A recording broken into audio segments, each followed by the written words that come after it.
Assalamualaikum warahmatullahi wabarakatuh. Alhamdulillahirabbil alamin. Kita dapat bertemu lagi pada pertemuan yang keberapa ya? Yang ketiga. Nah, pada pertemuan kali ini kita akan membahas tentang sifat-sifat unsur periodik. Sifat-sifat unsur periodik itu sifat-sifat yang dimiliki oleh unsur-unsur padat. Apa saja sih sifat-sifat pada unsur periodik itu?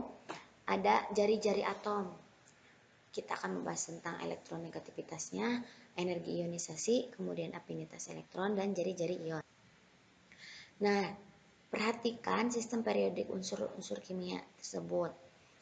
Nah, bisa dimiliki kenapa ada penggolongan dan keperiodean.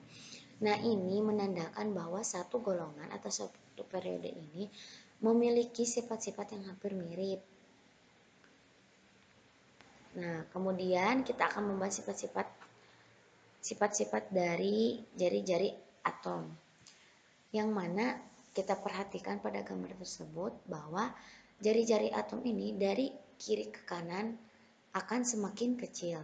Dari atas ke bawah jari-jari atomnya akan semakin besar.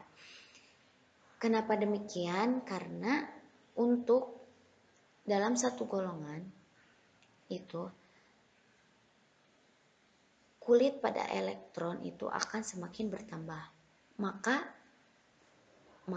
jari-jari atomnya pun akan semakin besar dari sini ke sini. Nah, mengapa untuk periode dari kiri ke kanan akan semakin kecil? Mengapa demikian? Karena ada pertambahan muatan inti efektif. Lalu apa itu muatan inti efektif? Muatan inti efektif itu muatan positif yang dialami oleh sebuah elektron dalam atom polielektronik. Maksudnya bagaimana? Yaitu karena pemerisaian elektron bermuatan negatif mencegah elektron pada orbital yang lebih tinggi dipengaruhi oleh muatan inti sehingga ada tolakan elektron.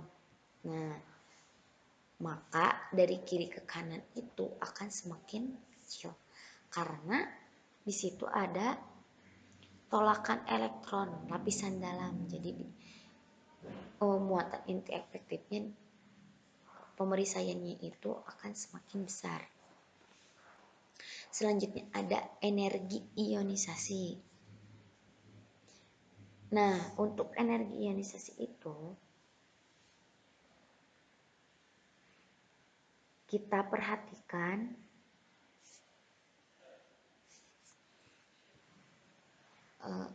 berikut ini. Ini untuk He itu helium. Energi ionisasinya sampai 2000. Dan nomor atomnya itu lebih kecil. Jadi semakin nomor atomnya semakin besar, maka energi ionisasinya di sini rata-rata semakin kecil. Tapi tidak begitu ya. Ini digambarkan pada berbeda-beda. Jadi energi ionisasi ini energi yang dibutuhkan oleh sebuah atom atau ion dalam fase gas untuk melepas sebuah elektron. Jadi suatu energi yang dibutuhkan ketika atom itu pada fase gas untuk melepaskan elektron. Dalam satu golongan dari atas ke bawah, energi ionisasi pertama cenderung semakin kecil. Jadi dari golongan itu akan semakin kecil. Dalam satu periode dari kiri ke kanan, energi ionisasi pertama cenderung semakin besar. Berarti ini satu periode, maka akan semakin besar. Ketika satu golongan itu energi ionisasinya akan semakin kecil.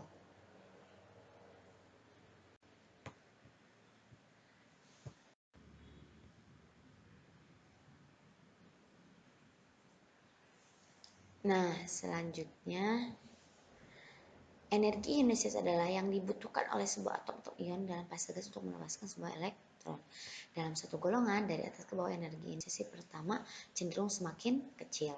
Dalam satu periode, dari kiri ke kanan energi ionisasi pertama cenderung semakin. Nah, jadi kemudian ada jari-jari ion. Jari-jari ion adalah jari-jari dari kation atau anion yang dihitung berdasarkan jarak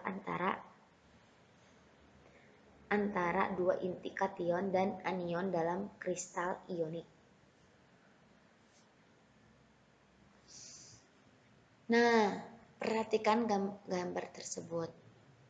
Perhatikan pada Li. Dan Be itu lebih besar Li daripada Be. Kemudian kation itu yang ionnya bermuatan positif seperti Li, Be. Untuk anion ini ion bermuatan negatif seperti O2-, F-. Nah, untuk unsur-unsur periodik itu, dalam satu golongan pada sistem periodik unsur, dari atas ke bawah itu akan semakin besar. Untuk dalam periode itu, semakin besar muatan kation, maka semakin kecil jari-jari ionnya.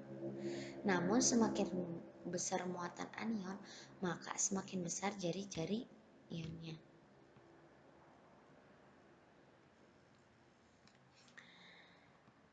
Nah, jari-jari ion itu bukanlah sifat yang pasti dan tetap untuk ion tertentu, tetapi bervariasi sesuai dengan bilangan koordinasinya. Jari-jari ion itu meningkat sepanjang golongan tabel periodik dari atas ke bawah itu akan semakin meningkat. Ukuran ion yang sama juga meningkat seiring dengan kenaikan bilangan koordinasi, dan sebuah ion dalam kondisi spin tinggi akan lebih besar daripada ion yang sama kondisi spinnya rendah. Secara umum, jari-jari ion itu menurun seiring dengan kenaikan muatan positif. Ketika jari-jari ion itu muatan positifnya bertambah, maka jari-jari ionnya akan semakin menurun karena pelepasan elektronnya akan semakin besar. Pengurangan elektronnya.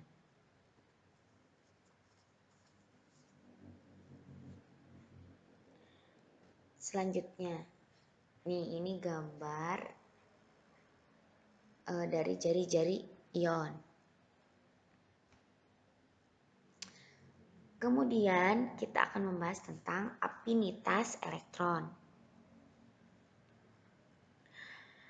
Dari afinitas elektron itu merupakan kuantitas perubahan energi ketika sebuah atom atau ion dalam fase gas menerima sebuah elektron.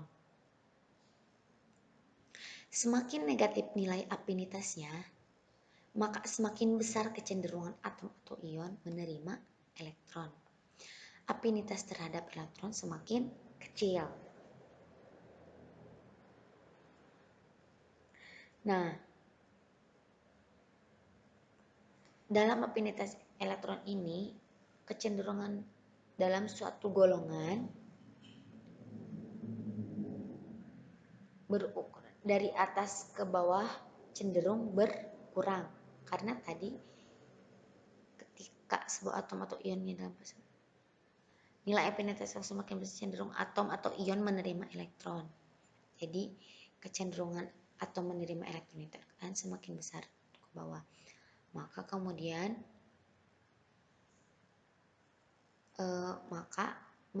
afinitas elektronnya akan semakin besar. Berarti dari atas ke bawah itu kecenderungan dari atom-atom itu menerima elektron itu akan semakin kecil, maka nilai afinitas elektronnya pun akan semakin berkurang.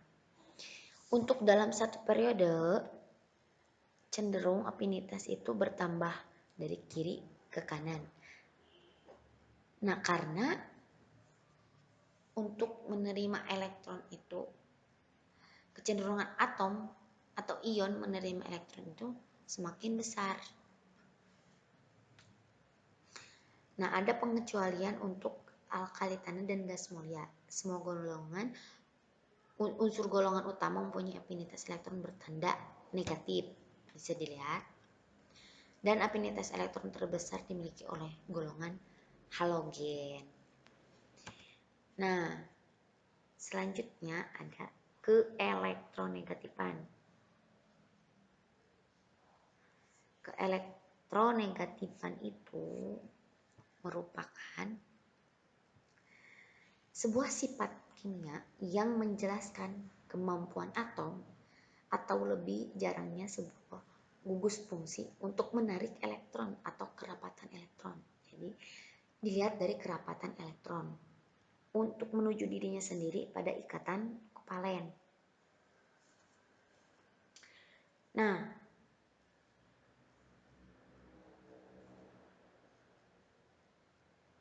jari-jari atom biasanya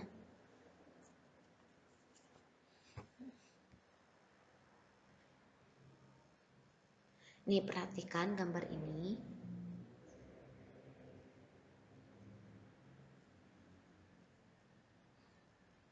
Secara umum elektronegativitas meningkat secara periodik dari kiri ke kanan itu, maka elektronegativitasnya meningkat. Kemudian untuk golongan dari atas ke bawah itu keelektronegatifannya akan semakin menurun. Contohnya fluorin, tidak diragukan lagi fluorin ini merupakan unsur yang elektronegativitasnya paling besar. Sedangkan untuk cesium keelektronegativitasnya itu paling kecil berdasarkan data.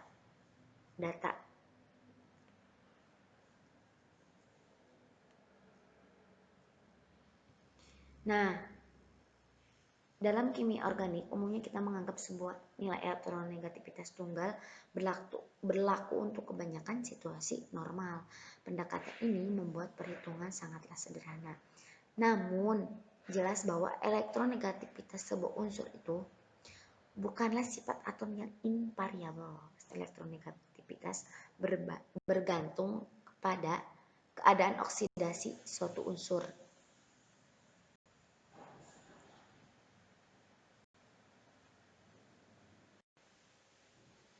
Nah, mungkin pembelajaran kali ini dicukupkan sekian.